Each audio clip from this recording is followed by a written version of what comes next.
I am ready whenever you guys are. Look at that, all the lights are coming on. Perfect timing. Do you want to grab a two? Oh, sure, yeah. For your, what? A two shot. So basically the two of us, the shot to your face I didn't know that. Fancy talk. I feel like a lot of people don't know that. You ready? I'm good. Okay, great. Ready for the one? Ready? Can I have you say and spell your name? Sure, it's Shawn Christy, Karen, Christy. And you're Shawn's mother. Yes, ma'am. So can you tell us about what you thought of the jury selection today?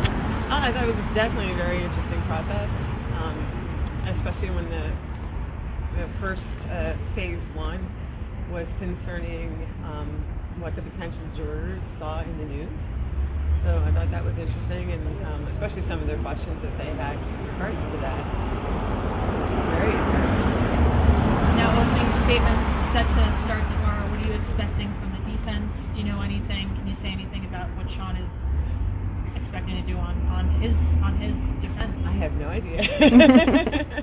I have no idea. We haven't spoken on specifics of the case. Unfortunately, because when he calls home, they are recorded phone conversations. Being a pro se attorney, you do not get the same Right. There we go. If you want to start the Right? sentence over. No, that's fine. Right. You can edit it, right? Sure. And it happens all the time to us.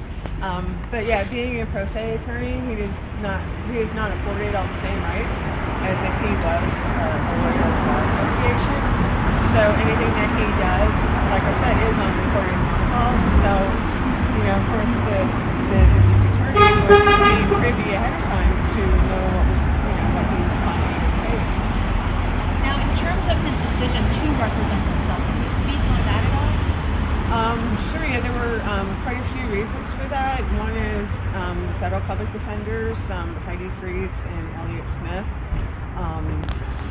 promised a whole lot of things and did not deliver on anything. In the very beginning, gave us a game plan, said, look, this is what we want to do.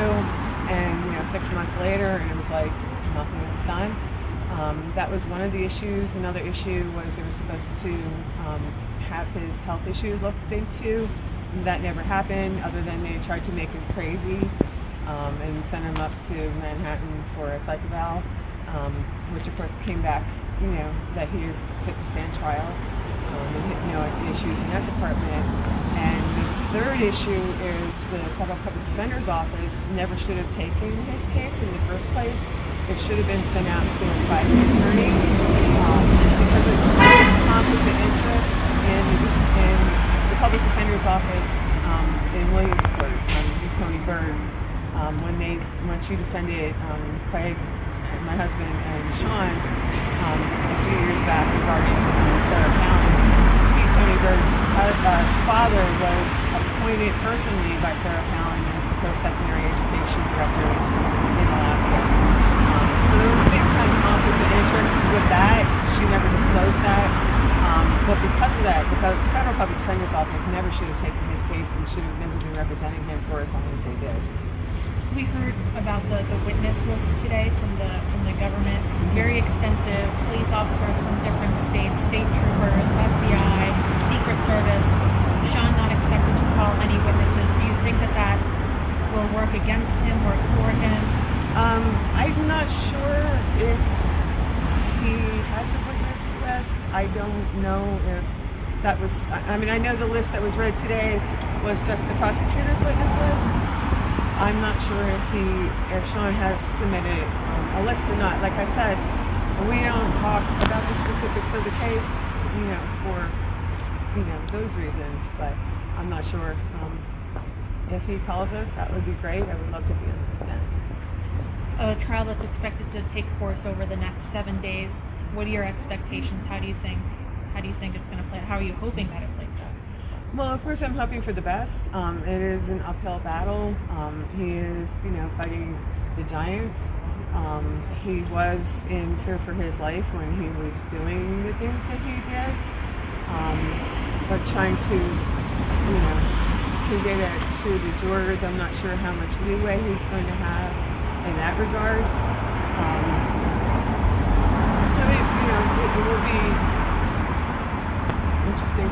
days, I guess. Now, the jurors were asked if they thought that any of these alleged threats were covered under the First Amendment or anything like that. None of them raised their hands. Do you stand by what he did?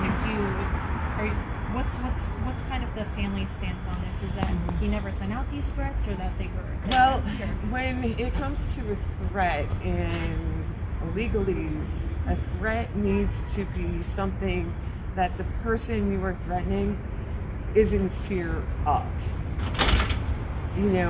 President Trump, I'm sure, probably never even heard about the threats.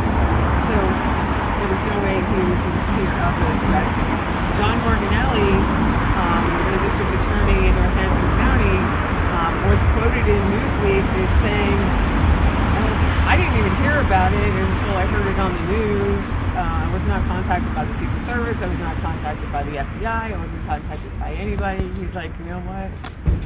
It really doesn't, it really didn't faze him. So that, by legal definition, is not a threat because he did not feel in fear for his life.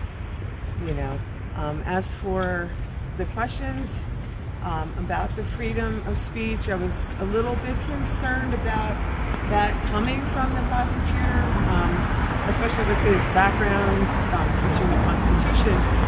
I thought that was definitely a strange question, because you could have argued with the jurors all day long, well, do you believe in the Constitution?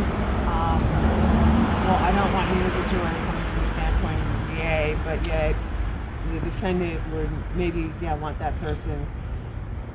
So I thought that was, like I said, we could have done that one back and forth as volleyball all day long. I don't think that the Constitution should have been brought into this except for protecting, people's rights. And that's another thing with this case. The government, the FBI, Secret Service, they are here to protect everybody, but they have not been protecting Shawn or my husband and myself in the last years. So it's a two-way street. They're just not doing the second part of the street as far as I'm concerned. And the threats just being one of the charges, also, the weapons, traveling, bringing them over state lines, do those have any standing, do you think, that they'll be facing any penalties for those?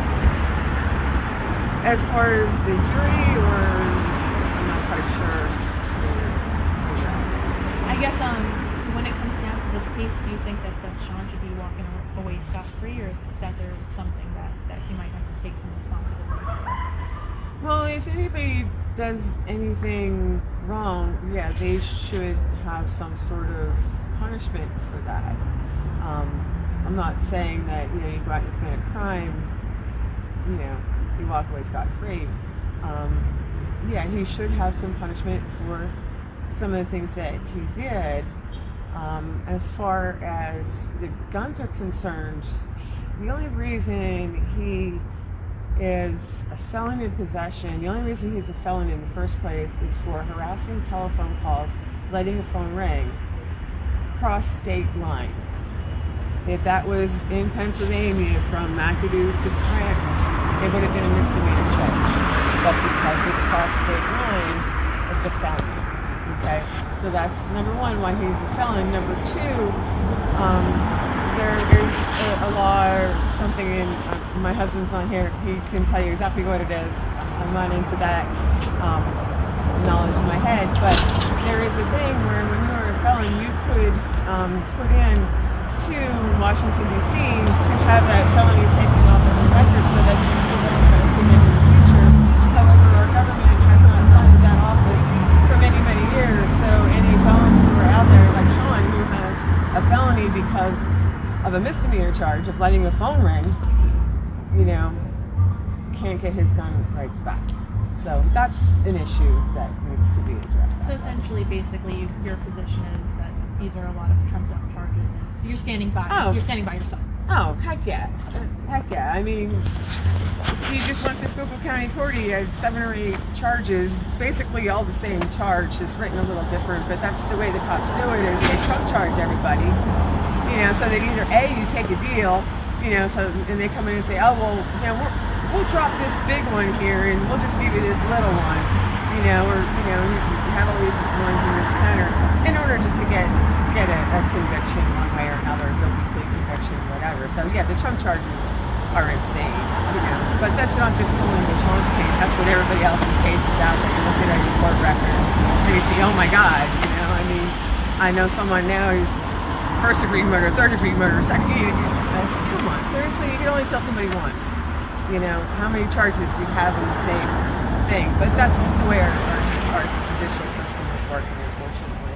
Standing by Shawn. Anything else you want to add? Well, not only do I stand by Shawn, but I also fight for other political prisoners out there and prisoners in general. That's something in the last, 10 or so years we've been doing is, fighting for prisoners' rights, especially political prisoners. Leonard Peltier has been sitting in jail for 40-some years. The district attorney who prosecuted him turned around and said, no, that was, we didn't have a case, all these things, turned around and defended the guy. They found him, innocent, but yet he's still sitting in jail, an innocent man, and, he's a Native American. That was another story. But yeah, here's a Native American man, innocent, still sitting in jail, so that's what we do. We fight for prisoners, we fight for their rights. Because just because someone's in jail doesn't mean they lose their rights. I'm sorry. We can't treat them like animals. They don't treat people in prisons in other countries as bad as they treat prisoners in this country. And that's a little known fact a lot of people don't know. They just think that, you're in prison, you're getting 3 square meals, you're getting medical, you're getting dental, you're getting this. Yeah, sweetheart, don't work that way. So yeah, I'm sorry. I get revved. No, that's fine. That's fine. My pet peeve. I think that's good unless there was anything else. No, I'm good. That's it. Thank you so much. Thank you.